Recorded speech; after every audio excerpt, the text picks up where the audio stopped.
Gift ಡೀಡನ್ನು ಯಾವ ಸಂದರ್ಭದಲ್ಲಿ ಮಾಡಬೇಕು ಮತ್ತು ಗಿಫ್ಟ್ ಡೀಡನ್ನು ಮಾಡಬೇಕಾದ್ರೆ ಏನನ್ನೆಲ್ಲ ಒಂದು ಕ್ರಮವನ್ನು ಅನುಸರಿಸಬೇಕು ಅಂತ ಹೇಳಿ ನಾನು ಇವತ್ತಿನ ವಿಡಿಯೋದಲ್ಲಿ ತಿಳಿಸ್ಕೊಡ್ತಾ ಇದ್ದೀನಿ. ಸ್ನೇಹಿತರೆ, ಗಿಫ್ಟ್ ಡೀಡನ್ನು ನೀವು ಮಾಡಬೇಕು ಅಂತ ಹೇಳಿದ್ರೆ ಮುಖ್ಯವಾಗಿ ಆ ಪ್ರಾಪರ್ಟಿಯ ಮೇಲೆ ನಿಮಗೆ ಹಕ್ಕು ಮತ್ತು ಹಿತಾಸಕ್ತಿ ಇರಬೇಕು. ನೀವು ಓನರ್ ಆಗಿರಬೇಕು. ಓನರ್ ಆಗಿಲ್ಲದ ಓಲ ಪಕ್ಷದಲ್ಲಿ ಗಿಫ್ಟ್ ಡೀಡ್ ಮಾಡೋಕ್ಕೆ ಬರೋದಿಲ್ಲ.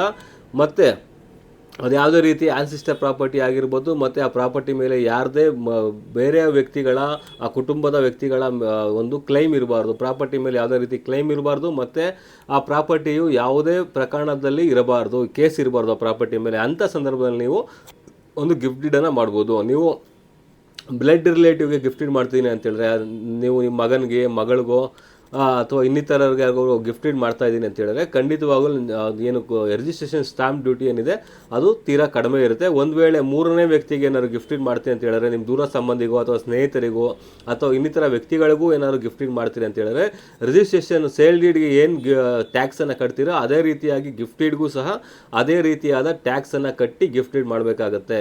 ಗಿಫ್ಟ್ ಡೀಡ್ ಮಾಡೋಂಥ ಸಂದರ್ಭದಲ್ಲಿ ನೀವು ನಿಮ್ಮ ಪ್ರಾಪರ್ಟಿಯ ಸಂಪೂರ್ಣವಾದ ದಾಖಲಾತಿಗಳನ್ನ ಕೊಡಬೇಕಾಗತ್ತೆ. ಮತ್ತು ಪ್ರತಿ ಇಬ್ಬರದು ಸಹ ಸಮ್ಮತಿ ಇರಬೇಕಾಗತ್ತೆ. ದಾನ ಕೊಡೋದು ಸಮ್ಮತಿ ಇರಬೇಕಾದ್ರೆ ದಾನ ಪಡೆಯೋದು ಸಹ ಸಮ್ಮತಿ ಇರಬೇಕಾಗತ್ತೆ. ದಾನ ಕೊಡೋನು ಬರೀ ದಾನ ಕೊಡ್ತಾ ಇದ್ದೀನಿ ಅಂತೇಳಿ ಬಿಟ್ಬಿಟ್ರೆ ಆಗೋದಿಲ್ಲ. ದಾನನ ಅಕ್ಸೆಪ್ಟ್ ಮಾಡ್ಕೊಂಡಿದ್ದೀನಿ, ನಾನು ಅದನ್ನು ಪಡ್ಕೋತಾ ಇದ್ದೀನಿ ಅಂತ ಹೇಳಿ ಅವನು ಸಹ ಒಂದು ನೋಟನ್ನು ಬರೀಬೇಕಾಗತ್ತೆ. ನಾನು ಹೌದು ಈ ದಾನನ ಸ್ವೀಕಾರ ಮಾಡ್ತಾ ಇದ್ದೀನಿ ಅಂತೇಳಿ ಸಿಗ್ನೇಚರನ್ನು ಮಾಡಬೇಕಾಗತ್ತೆ. ಮತ್ತು ದಾನದ ಪ್ರತಿಫಲವಾಗಿ ಏನಾರು ತಗೋತಾ ಇದ್ದರೆ, ದಾನದ ಪ್ರತಿಫಲವಾಗಿ ಏನಾರು ತಗೋತಾ ಇದ್ರೆ ಅದನ್ನು ಸಹ ಮೆನ್ಷನ್ ಮಾಡಬೇಕಾಗತ್ತೆ.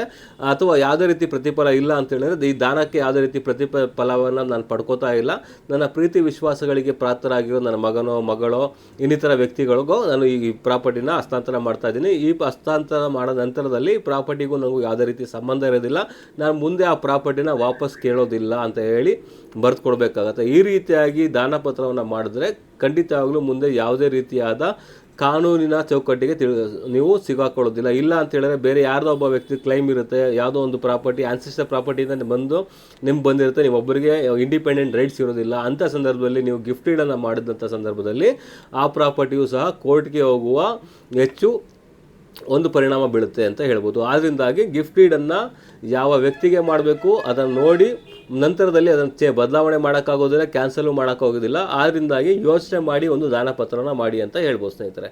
Thank you.